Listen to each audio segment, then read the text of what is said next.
What's up guys, and welcome back to the channel. In today's video, we're gonna be prepping the 2GR to go into my MR2. Before we get too far into it, I just wanna note that this video is not gonna be like doing all the regular maintenance items that I think someone should do if they're doing an engine swap. I've already gone ahead and done a lot of the just general stuff that you would do. So replacing gaskets, spark plugs, put a new water pump on this, got new idler bearing, the pulley, or the tensioner correction. I made the decision to go ahead and also just get a new alternator and AC compressor. I didn't like the idea of using ones from the junkyard because even though they are cheaper, they've been sitting for an extended period, and and if they're exposed to the elements, it's possible they can just go bad from sitting like that. So I was like, I would much rather just pony up the extra money now and not have to worry about it as much. Now, if you're curious how far you should go when you're doing an engine swap, that's ultimately up to you. I know some people who will get a junkyard engine and just throw it in without doing any maintenance. And then I've known other people who will go through and do a rebuild. It's your choice how far you want to go into it. But for me, just doing a lot of the basic generic maintenance that you should do to any engine is the route that I decided to go. So I would say that's a pretty good middle ground. And if you're not certain how to do certain things on this, honestly, just look it up on YouTube. There's dozens of videos of people working on these cars. So you can literally figure out how to do anything from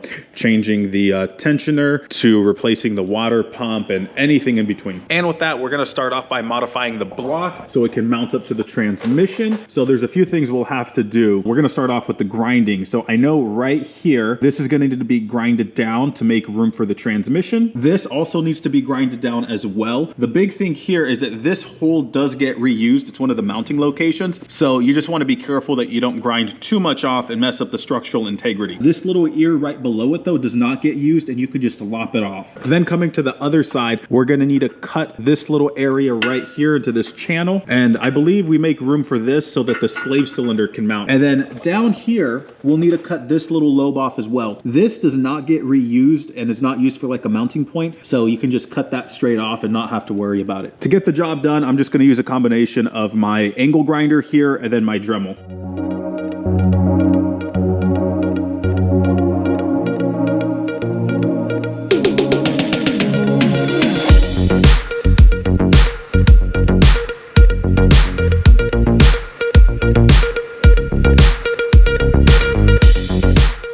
Grinding and cutting of the block, I believe, is all done. It went pretty smooth. The only area where I did kind of get carried away is right here. When I was watching the Frankenstein video, he only like grinded down this area, and I started going up here just because I got carried away. But I don't think that's even relevant or necessary to make the transmission to the engine. This went really smooth. I just lopped it off. I grinded it down a little bit. I may have to grind down a little bit more. I decided to be conservative because this mounting point is reused with this particular setup. Then on the other side, I just went ahead and lopped this off. So I think this should be sufficient. Maybe I might have to grind this down a little bit more, but we'll see once I actually connect the two, the transmission and the engine, that is. Up here was really straightforward. This is not my prettiest work because I went in here thinking I could just use the big old, angle grinder, but with just how tight everything is, I ended up pulling out the Dremel. Got it done, and this should be more than sufficient space to mount everything, because I think this is where, or you need to grind this area so the engine mounts here, but also the slave cylinder. We're on to the next task, and that's going to be threading in a new insert. So I believe right there is one of the alignment pins, and it is this hole right here that we have to thread the insert in. So I will have to just move this out of the way. I've actually never done this task before, which I would say is probably a good thing, because if you've worked on cars for any amount of time, at some point you're going to encounter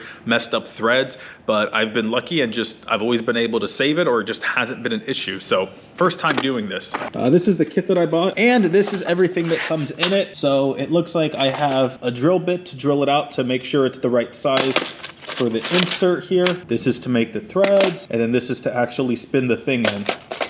Then I think once it's done, I use this to punch out this little end piece here. I went ahead and read the instructions just to make sure I do this right. It seems relatively straightforward. The only thing we may not have to do, and I'm not certain yet, is drill the hole out depending on the size. When I was watching the Frankenstein's Motor Works video on this, he says that sometimes they're the correct size, so you don't have to drill anything out, but we're gonna go ahead and see. I started off by making a chamfer to, help center everything as I drilled the hole. Well, when I came in with the drill, I was at a slight right angle and it caused the bit to get stuck. I readjusted and then I was able to finish drilling out the hole thinking that everything would be okay. I then went and did the threads, I put the insert in, and then I realized I messed up when I went to go put the bolt in and it would not thread. The thread insert was not seated properly, and I believe the reason is because of my mistake when I initially drilled the hole. So I decided that I would just revisit this at a later date and move on to the next thing. Up next, we're gonna be test fitting the Y pipe onto the engine. I got the TCS Y pipe, which is, to my knowledge, the only one on the market that's made for this particular swap. The reason we're test fitting it is that there's so many variations out there that occasionally you're gonna have to do things like a little bit of cutting and grinding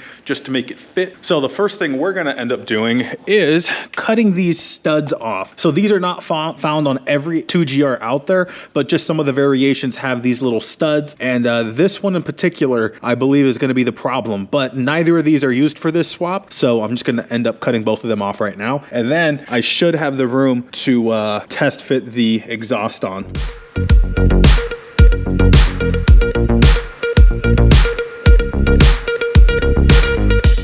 The exhaust is not fitting right now, so the oil pan or the bottom of the oil pan is not an issue because those studs are removed. What's the issue right now is the OEM oil cooler lines. What that means is I have to get rid of it, or I could rework it, but honestly, for my purposes, running no oil cooler is gonna be okay, so I'm just gonna get rid of it instead. And the package that I ordered from TCS Motorsports just arrived, so this is actually the water neck, which we'll get to in a bit, but I also ordered a oil cooler block off kit. This is pretty much what that kit includes: 2 silicone caps to cap off the lines, obviously, and then in here is the plate itself. There's already an O-ring on there, so if my understanding is correct of this, I'll literally just undo the OEM oil cooler, which it looks like there's a bolt there, there is a bolt there's one right there as well. So there's 3 bolts, and then from there I should be able to just undo these 3, and this whole assembly should come off as one. Then I could bolt this plate right here, and I don't have those interference issues.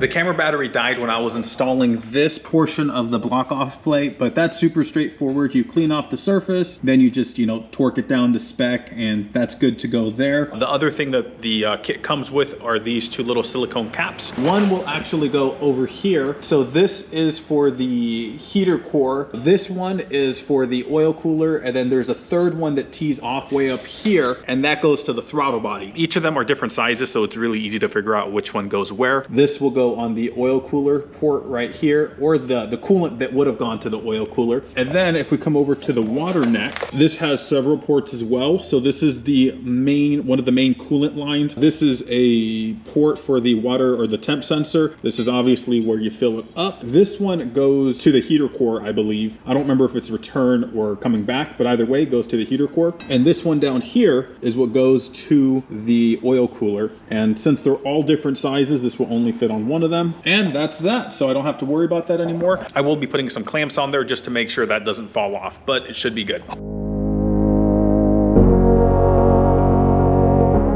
The Y pipe is test fitted on the engine, and overall it fits pretty good. Doesn't hit the studs anymore, and it does come pretty close to right there. So I'm probably gonna have to either, kind of massage the exhaust a little bit, or just grind that down. I'll figure that out once it's in the car and I have a final idea of where everything's gonna be at. Off camera, I did go ahead and put the OEM water neck back on. So this was modified by TCS Motorsport. If I had to do it again, I would go a slightly different route. Now I wanna be very clear, TCS Motorsport, they gave me realistic expectations, the price was fair and everything like that. What I would do differently is ATS actually sells a adapter that connects to this bleeder valve, so you could use this as the coolant port. And the reason why I like that setup better is that I personally think it looks a little bit cleaner. Plus, you don't have to send your part off to get modified, which saves you time. At this point, I feel like the engine's pretty close to getting ready to drop in the chassis because we've done all the major things. So I've replaced most of the gaskets, done a lot of the other just general maintenance like spark plugs, water pump, etc. I have all the accessories on this. We know that the exhaust is going to mount up with no issues.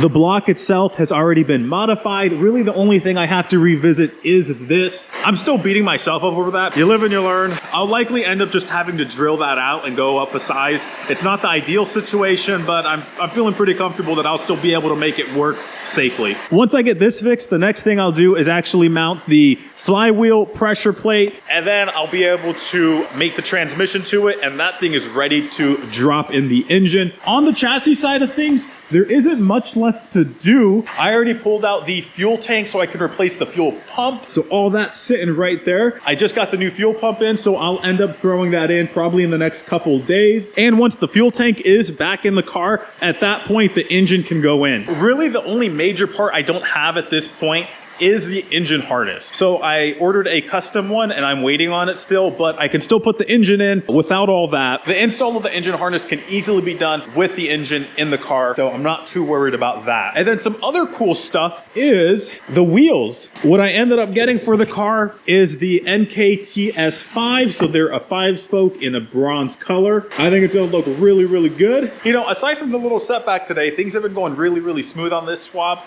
And I'm feeling really good about the progress because my initial plan was this car wouldn't be up and running until the end of 2025. And with the way things are going right now, I think this car will be running by the end of 2024. And it'll probably take me a few months to work out all the little bugs that come, you know, with any time you do a swap. Still, we're really trucking ahead. And so essentially my plan is off camera, I'll end up just putting the fuel tank back in the car, and I'm going to just replace this or fix this off camera as well. So the next time I post a video, realistically, we're gonna be putting this engine into this car. I'm pretty excited about that. I don't have anything else for this video. If you guys have any questions, leave them down in the comment section below. Thanks for watching. See you guys in the next one.